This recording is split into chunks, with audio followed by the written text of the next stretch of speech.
আকৌ ক'ব বিচাৰিছোঁ বিগত দুমাহে অসুস্থ হৈ থকা নগাঁৱৰ চামগুৰিৰ হাতীজনীৰ কথা। গীতা এসময়ত সপ্ৰতিভ গীতা আছিল সকলোৰে আদৰৰ। আপুনি জানেনে অভিনেত্ৰী প্ৰিয়ংকা চোপ্ৰাৰ সৈতে একেটা বিজ্ঞাপনত আছিল গীতা।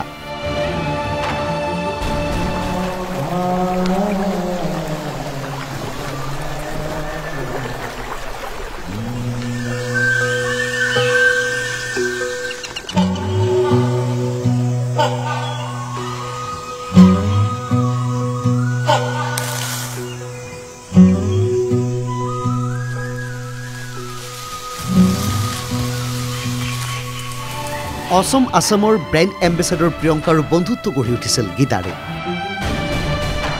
গীতাৰ শক্তি আৰু ৰূপ লাৱণ্যত মোহিত হৈছিল প্ৰিয়ংকা। বিভিন্ন পজত গীতাৰ সৈতে ফটো উঠিছিল প্ৰিয়ংকা চোপ্ৰাই। সামাজিক মাধ্যমত উল্লেখ কৰিছিল মৰম আকলোৱা গীতাৰ কথা। কিমান গভীৰ তাইৰ চকু দুটা। কিন্তু এতিয়া সেই গীতাৰে স্বাস্থ্যৰ অৱস্থা অতি থুনুকা। ভৰিত আঘাত পাই বিগত দীৰ্ঘদিনে ক্ৰমান্বয়ে অসুস্থ হৈ আছে হাতীজনী। প্ৰায় দুমাহ আৰু বিগত প্ৰায় এমাহে হাতীটো সুস্থ কৰি তুলিবলৈ ৰাজ্যৰ বহু পশু চিকিৎসকে চেষ্টা কৰিছে। নিজৰ ভৰিত থিয় হৈ থাকিব নোৱাৰি প্ৰায় লেবেজান হৈ মাটিত পৰি আছে হাতীজনী। এই হাতীজনীয়ে তেতিয়াৰ সপ্ৰদীপ গীতা। 8 মাৰ্চত এক দুৰ্ঘটনাত পতিত হৈছিল গীতা।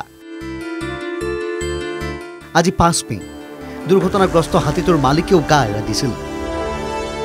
গীতাৰ এই দুৰৱস্থাক লৈ NKTV প্লাছত ধাৰাবাহিকভাৱে সম্প্ৰচাৰ হৈছিল বাতৰি। স্থানীয় লোক প্ৰকৃতিপ্ৰেমীয়েও গীতাৰ অৱস্থাক লৈ প্ৰকাশ কৰিছিল চৰম উদ্বিগ্নতা। শনিবাৰে গীতাৰ উন্নত চিকিৎসাৰ বাবে চামগুৰিত উপস্থিত হৈছিলগৈ গুজৰাটৰ জামনগৰৰ বনতাৰাৰ পশু চিকিৎসক আৰু হাতী বিশেষজ্ঞৰ দল। বনতাৰাৰ হাতীৰ উন্নত চিকিৎসাই ইতিমধ্যে সমগ্ৰ দেশৰে দৃষ্টি আকৰ্ষণ কৰিবলৈ সক্ষম হৈছে।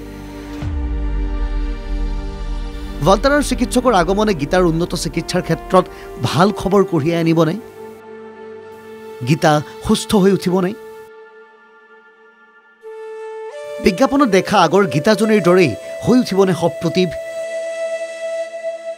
বন বিভাগে হাতীজনীৰ চিকিৎসাৰ ক্ষেত্ৰত হয়তো সকলো প্ৰয়োজন আৰু অধিক পূৰণ কৰাৰ ক্ষেত্ৰত গুৰুত্ব দিয়াৰ প্ৰয়োজন আছে।